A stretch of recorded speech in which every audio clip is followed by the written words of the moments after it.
Hey, it's Brain Muffin back with some Nerd Corner Gamers stuff. And here we have some stuff about World of Warcraft, a game that I am very quickly losing interest in. I'm doing some stuff with my characters. I'm really just trying to dump everything in the AH and see how much gold I can get. And if I can pay for one more month, I'll play for one more month. And after that, I'm probably pretty done. But this article came out a little while ago, and World of Warcraft is redefining undeath and rewriting a race. They want to reboot this game, and they have put themselves. They basically Cataclysm was the last thing that was really kind of a continuation. We went back in time a little bit with the Mists of Pandaria, and now it's just like we got the Burning Crusade 2.0. We're kind of getting a Lich King-y type thing. It's just not in the frozen wastes, but it's just like you can tell they want to reboot this game. I mean, now it's what the character cap is, what, 110, 120? I forget now, even though I have a character. I only have one character. With each new expansion I've been playing, it's amazing how fewer and fewer characters. It's just too much of a grind. Every freaking thing is a grind, and I don't feel like doing it with a zillion alts. So what does it mean to be Forsaken? And I do have one Forsaken character, which was about the fourth alt I created years and years ago, and I do play her from time to time. I have her as she's a shadow priest, and I like the way that in Mist of Pandaria is when I like that character the most, as far as the rotation and everything. Cataclysm was nice, Mist of Pandaria was better, but since then it has been just god awful to play and I don't feel like spending $20-$30 to switch classes and all that other nonsense. So World of Warcraft is okay, we know what it is. Tend to die a lot. Most of these deaths are brushed off as non-canon, but every player who raids and completes an in-game context has twice died canonically, once at the hands of Arthas, the Lich King at the peak of the Ice Crown Citadel, and once while battling Argus, the Unmaker. And wait a minute, as the players we tend to die a lot. Okay, that is unless you're a Forsaken, you've been dead the entire time. Complete in-game content has died twice. Okay, so the Forsaken are currently getting a whole lot of spotlight in World. Yes, they are, because their leader Sylvanas Windrunner, which I like the voice of her, is the lady doesn't match her voice at all, but who does it? But I really like the voice. Since she rules the Horde, the Royal Guards, and some other stuff, right? And sorry about that little side note. There's done pretty alarming things, including setting the city on fire and invading that. Yeah, didn't she burn the tree too? I missed that in this latest expansion. That was that was basically I wasn't playing again for a few months from this expansion started, so I missed some things at the beginning. The most alarming thing about Sylvanas' reign as war chief may be the very story is changing the way undeath and the dead work. When one of the player races and one of the classes made up exclusively of undead people, it's pretty dramatic.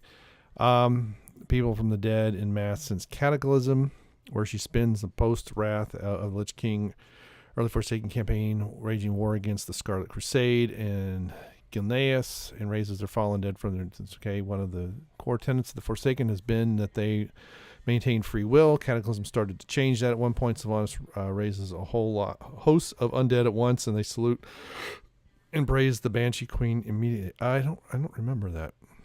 I started playing about a month before Cata. Battle for Azeroth raises further questions. You spend the Horde campaign raising some gold Terrans from the dead, and we learned that the transition from human to undead has a risk of changing you. We do? See, again, these are parts of the game that I guess I miss because my clan is... I was in two different guilds, and both of them are gone because of... one was killed off really by Warlords of Draenor, and the other one, Legion, kind of finished it off. But Warlords really hurt both of them a lot. At one point, he even threatens his family becoming horrific. Okay. So, wait a minute, I missed something. Thomas Illing, a benevolent Tide Sage who chose the undeath and protected his family against... See, this is part of their lore. I don't know. And finally, we find the corpse of Derek Proudmoore, one of Kultiris' greatest heroes, and bring him to Sylvanas. Patch 1.8 will expand on these ideas. We find out will be a data mining done by Wowhead that the Alliance kill King Rastakhan, in the siege of Voldar. So they haven't been in any raids either. Sylvanas decided to go ahead and raise Derek Proudmoore in response and plans to use him to kill the Proudmoores. Okay, Jaina Proudmoore. We get to hear some genuinely disturbing audio as Derek screams and wails, and Sylvanas makes it clear he doesn't. She's about to torture him into complying with her plan. This is actually the least worrying about the undeath in patch 8.1. See, I don't think any of this was really going to happen. This Rim Salt wins the Alliance players. Tyrande Whisperwind now ascends into being the Night Warrior and Avatar. Okay, this article is just too dang long. So what is the point? Part one, the reason for this is worrying as to completely changes the way we look at the Forsaken. Previously, the Forsaken were people who had been brought back against their will by a cruel and uncaring war machine. They wanted to live in the lands they held and be left alone, but their former alliances wanted to hunt them as monsters. That's a sympathetic, nuanced backstory. Possibility that maybe the Crusade and other antagonistic factions who hunted the Forsaken, like Vermin, were right. If coming back as Forsaken as a strong chance to warp your spirit. Well, really? They don't. They seem to be kind of warped anyway. I am Forsaken, and you are. Blizzard really has plans for the Forsaken and Undead in general. I guess it's Kalia Menethil, the former heir of Lordarion, I think. Anyway, Arthur's sister shows up in the latest. Okay. And okay, we're done. Okay, so what if what if they just don't know it yet? They don't. Blizzard doesn't. Blizzard they are losing subscribers like crazy, and they really are just trying to, sir. If it weren't for XYZ having happened in the past, just do it anyway. So we'll fix it in post. Exactly. Storylines are developed and implemented. What to start with? So devs come up with, we need a settling. Okay. And the broad strokes are figured out. Yeah. Yep. That's for sure. Show image of what?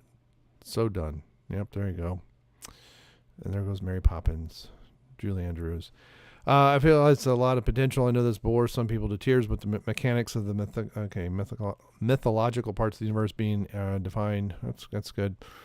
The only risk there, See, again, I really think they want to reboot the game. They want to make it modern mechanics, modern graphics. I can't play on my old Mac anymore because that's Apple's fault. That's not Blizzard's fault.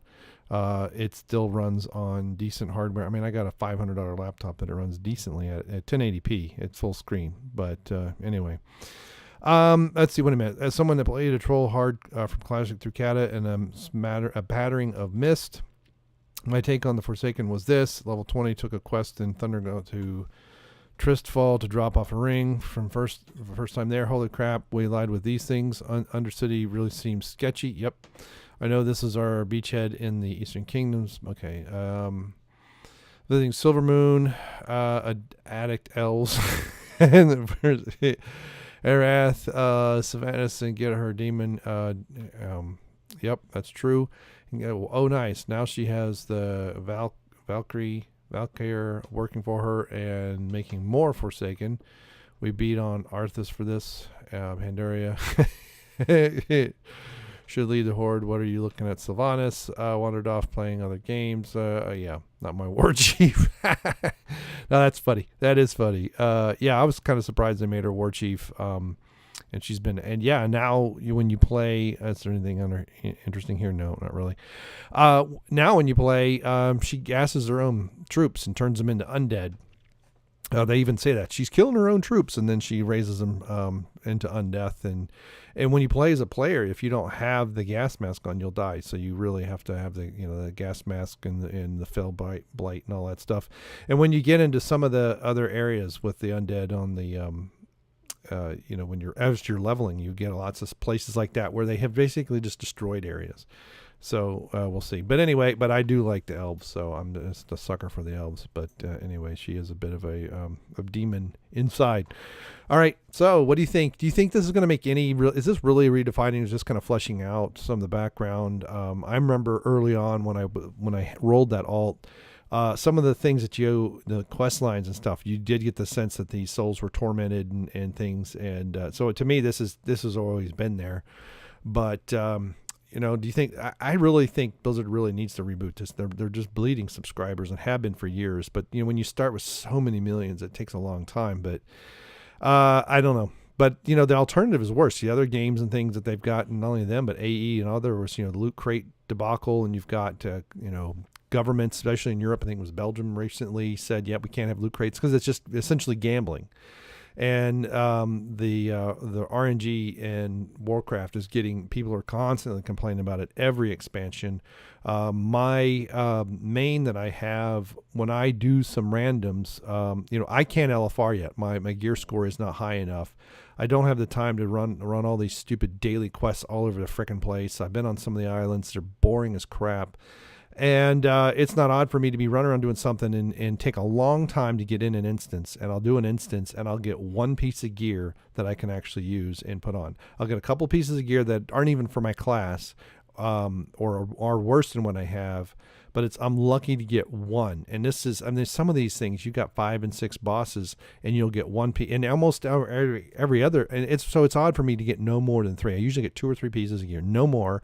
One piece, maybe if I'm lucky, I can put on. And everything else is just gold and power to the Heart of Azeroth nonsense.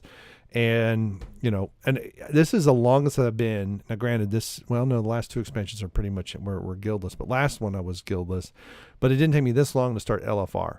So there's a lot of the story I haven't seen yet because I can't LFR. I'm in, some people play a little bit. I don't feel like I don't have the time to join a guild. It's not like I got time Thursday nights to do raiding or anything like that. But I'm really getting annoyed. And people say, "Oh, you're a casual. Screw off." Well, I don't pay my money. Other people buy the things. But somebody's paying my money because I just use the tokens anymore. I paid for 1 month, the first time in like 3 years. But anyway, I digress. So what do you think? You think this is good, bad, or indifferent? Let me know. Let's go. Bye. Thanks for subscribing. Well, okay. But there we go. Okay, I'll turn it up. Better? All right, let's go. We were supposed to have done this 6 hours ago. That's why I'm annoyed. Time we waste is unbelievable. All right, 3, 2, 1.